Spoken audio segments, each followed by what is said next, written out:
Heyo, welcome back to another remote learning tutorial. In this tutorial, we're going to be discussing scatter plots. When we start, you'll probably be saying to yourself, is this even math?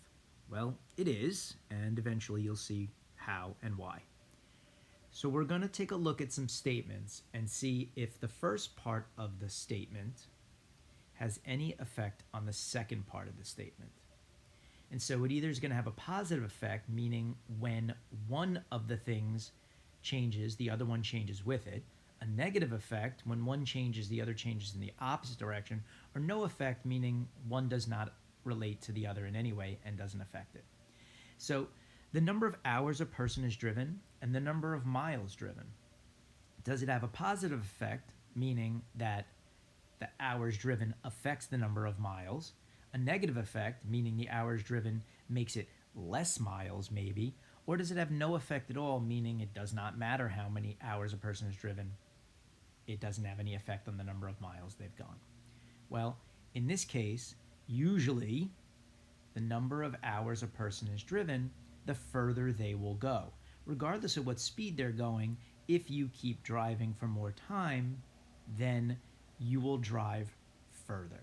So this is considered a positive effect, and we're going to highlight it in green because of that.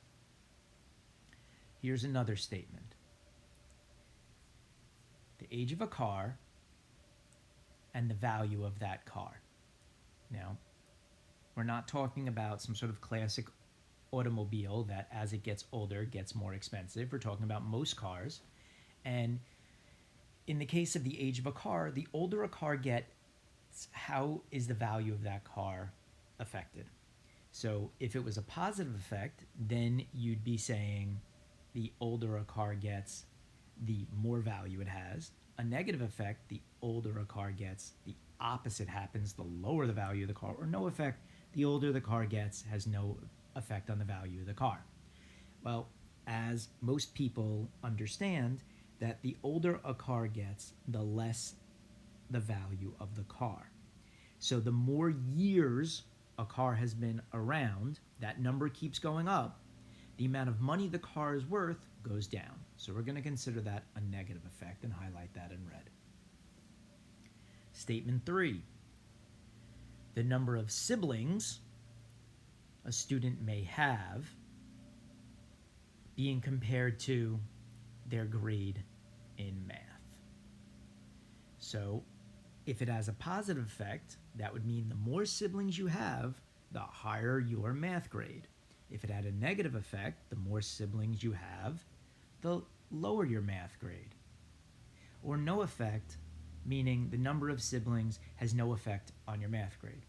Now, some of you may be thinking, well, if you have more siblings and the siblings are older than you, well, then maybe you've learned some math at home and it may help you with your math. But this is not what the statement says. It just says the more siblings you have, the higher your grade in math, the lower your grade in math, or it has no effect. In this case, I think it's clear that the number of siblings you have does not have an effect on your math class. We're not talking about a specific example of one person that has a lot of siblings and is good at math.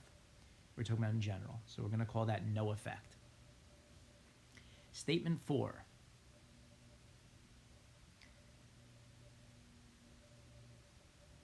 The number of years a person went to school and their income.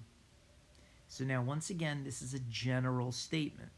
So if it has a positive effect, it would mean the more years you go to school, the more money you make. If it had a negative effect, the more years you go to school, the less money you make. Or if it had no effect, it would mean the amount of schooling that you get has no effect on your income. Now, there are outliers here, and those are ones that don't fit the regular mold, but that's not the usual. Okay, LeBron James did not go to school for a long time, but he makes more money than any of us. And then you could think about an author that's written 50 books and has number of degrees, but nobody reads them, so he's got no money. This is not what we're talking about. In general, the more a person goes to school, the more income they're going to get. And the less a person goes to school, the less income they're going to get. So we're going to call this a positive effect. Next statement, as it rolls in slowly.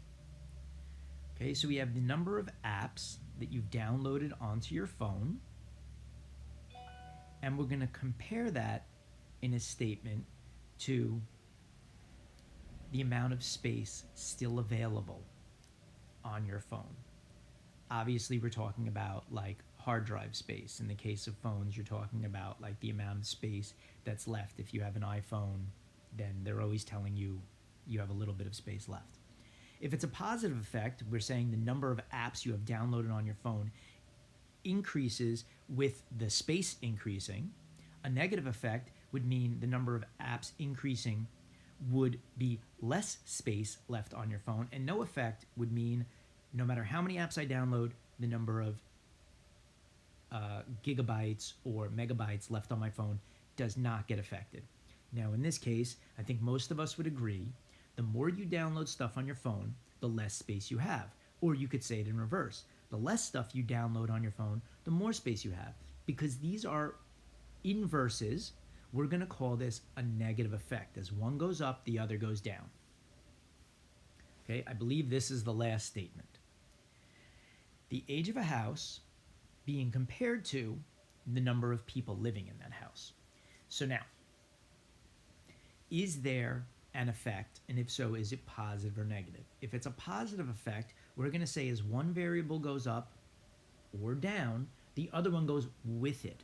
So a positive effect would be the older my house gets, the more people that live there. Or the younger my house is, the less people that live there.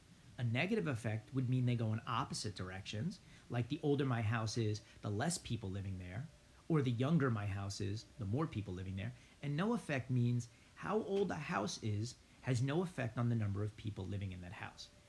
Once again, if we could agree on this, a house could be 150 years old and there could be one person living there.